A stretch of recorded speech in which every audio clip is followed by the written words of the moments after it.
Welcome back to Las Vegas. It's Alex Belfield talking to some of my favorite people, and the most incredible magician here in Las Vegas at the moment is Criss Angel. How are you? It's great to see you, Alex, and I thank you so much for coming back to Believe once again. This is great. It's so nice to see you, and I tell you why I love your show. It's so polished and so quick. I won't say who, but I saw a magician yesterday, and 3 of the 10 tricks went wrong. He got everybody up on stage who didn't speak English. The thing took twice as long as it should have. It is amazing to me how magic can go so wrong, even when you know what you're doing. Well, in fairness to whatever that magician was that you winked at, and to all the magicians, you know, this is live, and honestly, things have happened in my show that, you know, the fire alarm went off in one performance. You know, the things that are out of your control, but have to do with timing or, you know, things that are uncontrollable, if you will. And that's what makes live performance so exciting and so wonderful for the public, because it really challenges myself and the other magicians and artists to really be able to adapt and take a situation that produces lemons and make lemonade from it. Having said that, though, if I'm watching a magician and it doesn't work and you don't know how to get out of it and there's no way out of it, you're going to look pretty damn stupid, aren't you? Well, I believe there's always a way out of it, and I think that really tests the skill and the wisdom of the entertainer, because even if something goes drastically wrong, you can always have the audience on your side. And I think that's the important thing. My success has come not from the illusions and demonstrations that I've done. It's come from the emotional connection that I've had with my audience worldwide. It's that connection when they care about you, they're rooting for you. So when something goes wrong, you know, they're there to support you, and they can see also how difficult, because we try to make it look easy, right? But a lot of what we do and believe is illusions and demonstrations that you'll never see in any other show in the world, because it involves technology. It takes magic out of the box and creates the illusion without any boxes. Essentially, the proscenium, the theater, is the box. So it really relies more so in this show than any other show on split-second timing. A millisecond can make the difference if one aspect is not on their game, whether it would be lighting, whether it would be special effects, whether it would be the choreography, the music, and some other technical things that I can't discuss. I have 2 favorite magicians in the world. You're one of them, because what you do is so clever. The other was Lance Burton, who I thought was a master magician in an old sense, that he could do things with his hands, and he made it look so beautiful in a traditional sense. But what's great about you is you're modern, and seeing your crowd today, the front row was full of kids. The second row had 30-year-olds. The next row had 50-year-olds. There was 90-year-olds. Then there's 30-year-olds. You've really made Magic 2013, because a lot of people make it look quite old-fashioned with all that steering and hand stuff that's a bit old-fashioned, isn't it, really? Well, I've been very blessed to have the #1 best-selling magic show in the world, and it's really a tribute to the amazing company that I've aligned myself with. That's Cirque du Soleil, that's MGM, Luxor, and the incredible team that works on the show, because I am tireless with trying to make the show better. I realize that we're in a very difficult economical time. It's challenging, and people are not coming to Vegas to see multiple shows. They're coming to see one show, and I'm just grateful that they're picking our show to see. And I want to deliver the very best performance that we can possibly do, and have them give me the greatest PR, which is word of mouth, because we don't take out a lot of billboards and stuff like that. We don't need to do that stuff. It's our audience has come because they've seen me on television, they've seen the show, they tell their friends, and the demographic is so diverse. It's all different demographics, different, you know, people from the spectrum, whether rich, poor, black, white, Asian. It's everything, and it's just such a gratifying feeling to have people, because magic appeals to the masses, and to be able to present it in a way where it's an intimate kind of evening. It's a concert. It's fun. It's exciting. It's entertaining. It's dangerous. It's sexy. It's scary. It's something for everybody in Believe. I've seen seen you on the internet, and you have more hits than any other magician in the world ever, put together probably. And some of the stuff you do is quite creepy. There are no boundaries with you, are there? You'll do anything. If it's in the sort of mind freak area, if it's in the pushing magic to the next level, you're prepared to do anything. How have you managed to sort of get the women on side? Because that's the tough thing, isn't it? Because this is sort of, oh, guys go and see the magic, the women go and see the Chippendales, but you've really made them love you. Is it because you're a sex symbol? No, I don't look at myself in any way, shape, or form as a sex symbol or as, you know, is even attractive, quite honestly. I think what it is, honestly, it's the message. I think I put out positivity in a world where you can find so much negativity on your Twitter, on your, you know, on the internet, in schools. And I'm out there saying, look, I am no different than anybody here. I had a dream. I worked my ass off. I'm living my dream, and you can do it too. I'm not special. You know, I worked hard. And I think my message is to root for everybody to live their dreams and to make the most of their lives. And I think that really has resonated in such a global way for me with my fans that I think, again, it's people rooting for the person that's rooting for them. So, you know, I think people care. And it's interesting because it's about, I think the latest statistics were about 55 to 45 women versus men. So it's pretty close.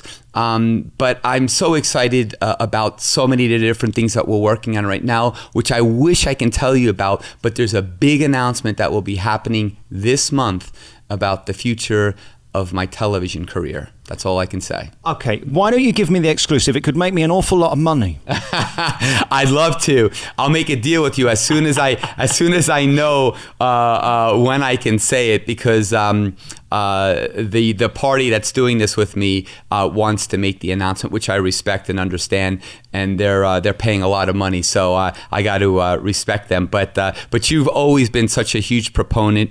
You've gave us the most amazing quote. I think it was last year. You said A+, and you've seen all the magic shows, and we certainly are using that quote, and we're very grateful to be able to use that quote, but we've worked very hard for it. But anything we can do for you and for your listeners, we are going to do. So you have a direct line to me. All right, good. Let's talk about the future and where you go. I mean, you're here for how long now? Because, I mean, I first saw this 4 years ago, and the show has evolved so much. Brand new show. A brand new show, loads of new tricks now. How long are you in it for at the moment? When are you out of contract? I have a 10-year deal. I just celebrated on Halloween of last year, my 4th anniversary. I got 6 more years to go. We have a 5-year option.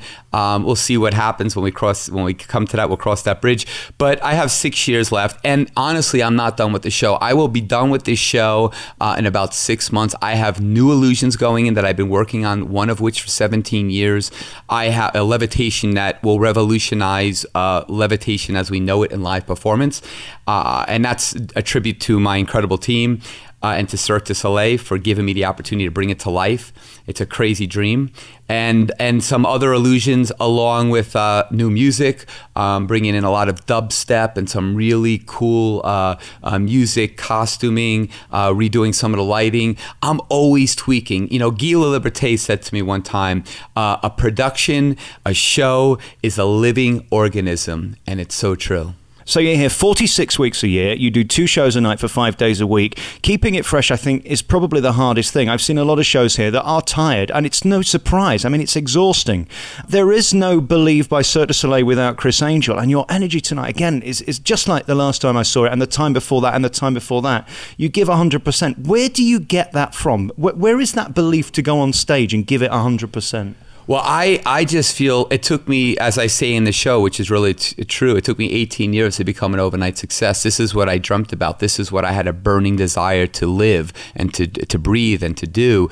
And so even when I'm tired or if I'm sick, I've never missed a live performance, any performance for that matter, in my career. I perform sick, I perform with a hernia, I perform with torn ligaments, I have, you know, all sorts of medical conditions that I've performed with. I've never missed a show in my life. It's because I feel like people have paid a lot of money to come to Vegas, schedule it. They are excited about coming here.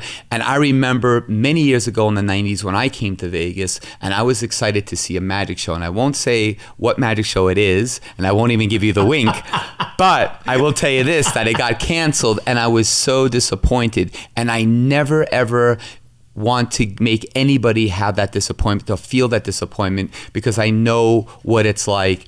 And as long as I can get out of bed, I will be doing the show. And when I'm on stage, I'm always giving 110% along with my incredible cast and crew. For those obsessive compulsive people listening on some digital device, you haven't got a rash and you're not having a good scratch. We've got the dogs here, just so people know, because there's been the odd strange noise that people might be wondering. Yeah, I have. I've rescued these two beautiful German shepherds. One's a Czech shepherd, the other one's an American shepherd, and they have been just wonderful. One is named Chiclet, and the other one is named Oso. So in Spanish, it means gummy bear.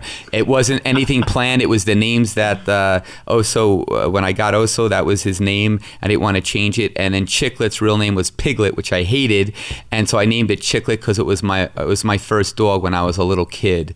So there you have it. So I love animals. They bring me so much joy, and I would encourage, everybody that's listening to this to get your dog spayed and neutered, or if you want an animal, if you want joy in your life and you can afford to do it, don't go to like a local shelter. Chiclet was going to be destroyed in 2 days, and I'm so happy that we were able to save her. She is an amazing dog. There's so many amazing animals out there that need great homes, and you don't have to spend money. You can save a life. And it's great that you've got them here with you, because this is your family, isn't it? I mean, you're probably spending longer here than you are at home. Yeah, I don't. I'm don't have children. These are my children, and they go with me everywhere. So so my animals go with me every day, everywhere I go, and I do spend a tremendous time here at the theater, and anywhere I go, they're there with me. They just, it makes me feel kind of at ease, and it just kind of feels like home. I want to talk to you very finally about something I want to rant about, if you don't mind, because I don't want to put you in an uncomfortable position. But there's this dynamo who is the biggest thing in magic in Britain right now. And it occurs to me that a lot of the stuff he does, I've seen before, and I've seen it before by you. Now, I know they say that there's no greater compliment than somebody nicking your act. Are you aware of this guy? Have you heard of him? Well, I would just answer it this way. If an artist comes out with a song, I don't believe somebody can, literally just take that song and do that song and try to pass it as if it was their own and take that money. It's called stealing. And it's unfortunate that some people have the lack of creativity and ingenuity to be able to come up with their original stuff. But you know what? I never look over my shoulder. I'm about trying to push envelopes, and what people are doing is what I've done, 7 years ago. The new stuff that I'm working on will do what the old stuff did for its generation and for its time. So I guess people will rip me off. I guess that means that, as the most successful magician online with over 200 million views, 46 million or 47 million just on my one clip, you're going to have a lot of magicians going out there trying to see what works, what people are watching. And with more hours on magic on primetime television, any magician in the history of TV, you're going to have that. And that, again, I don't say that boasting. I say that out of hard work, out of incredible teams, out of my incredible management. And so you're going to have that. But it's unfortunate. I'm the guy that's doing it and trying to push the envelope and do great things by pushing myself. And if you're going to have people that are going to knock it off and rip it off, I feel bad for them, because there's no soul there. There's no authenticity. There's no art there. Anybody can rip off anybody. You've given a very magnanimous answer, and an answer that is far more diplomatic than I would have given if I were you. I'm offended on your behalf. I think it's really offensive that you would put your heart into creating anything and then somebody else has the right to just take it, copy it, and put it out under their own name just because they happen to see your version of it. I think is truly offensive, and shame on him. Well, it's for me, it's not even just the material, but I've seen literally like parts of his show that people have shown me. And if you go to my website, you could see it for yourself on chrisangel.com under the TV section. But he even like steals my my tableau, my pose, you know. Now, I didn't invent that pose. That's depicted by Jesus Christ, but I was the guy to do that in magic, you know. And the way that I look and my image and all of that stuff, even my marketing campaign that I did on A&E, all of that stuff was very calculated and very methodical. And maybe they didn't think that, you know, that it's just in England, but I have a global audience, and you know, I think it's sad. I think it's pathetic. I mean, what am I going to do? I mean, well, you've nothing to be upset about in a sense that you've got the show. It's a big success. Yeah, I do. You know, believe I have a 10-year contract with Cirque du Soleil, but it still doesn't give someone the right to set up a magic show next door and open with your tricks, does it? No, it doesn't. But you know, I guess that's part of success, right? I'm successful and other people want that success, so they try to copy me. Well, shame on him. I don't like him for it. I think it's very rude at the very least. Listen, thank you for having me back. I'm never cease to be amazed by this show. I could see it 10 times a night, and the speed and the accuracy in which you do your illusions is second to none. I said it last time and I maintain it, having seen several shows again this time. Many of them are tired and sloppy. That's the truth. This one is so energy filled and so beautifully produced. Congratulations, and to keep working on it and working on it. It's just such a credit to who you are as a person. Thank you so much. And I just want to say, I think part of that comes, and I want the audience to know when they come to Vegas and they come see the show, it's not like something that's predetermined word for word. We improv the whole show based on the audience, because that audience will never be together in the same room ever again. And you're going to have a different dynamic with every audience. So to have a specific set, rigid kind of show doesn't work for every audience. You got to be flexible and be able to be good on your feet, like my co-star Maestro is, and the other cast members, to sit there and really have fun with the audience and improv and not, you know, have just a specific rigid script. So I think that comes from that. And I know Lance did that as well. Lance, who is a dear friend of mine, you mentioned him earlier, is a wonderful magician, and you know, he did almost 16,000 shows in Vegas. That is a testament to a hard worker. I got a long way to go. Just one question that I saw repeated on a Larry King special. He interviewed Pavarotti and he said, how does it feel to know when you're dead, people are still going to talk about you, people are still going to play your records? I truly believe with you and what you've created and the way that you've moved magic forward, people will still play the clip of you hovering above this Luxor that we're sat in now, and the many illusions you've done, the levitation and things like that. Do you consider your impact in the future, or do you just get on with today? You know, I got to be honest with you. I don't really even think about anything like that because, you know, first of all, I think society has transformed tremendously from what it was 10 years ago, 20 years ago. The attention span is so short right now. And I think that, you know, how I'm judged when I'm not here will be how I'm judged when I'm not here. The only thing I know is that I have a lot to say artistically. I want to go out there. I want to revolutionize my performance, my art for me. And if I am the best that I can be, that's all I can be. And if in turn it makes people talk about it, whether I'm alive or when I'm dead, so be it. But I just want to be the best I can be, and I encourage everybody here. Life is a blessing, is a gift, and every moment you have on this earth is not one moment to take for granted. So I would make the most of it, be the best you can be, and find that fulfillment within yourself by doing what you want to do. And what a legacy to give 10 years of pleasure to all these people who come here on holiday to Las Vegas. Criss Angel, as always, really lovely to see you. Thank you very much for talking to me. Believe's on here at the Luxor, and come and see it anytime over the next 6 years, twice a night at 7 o'clock and 9:30. You must be exhausted. I'm going to let you go. Thank you very much. Thank you so much. And for all the folks that are listening, thank you for taking time out of your day to spend some time with us. Thank you so much. God bless you.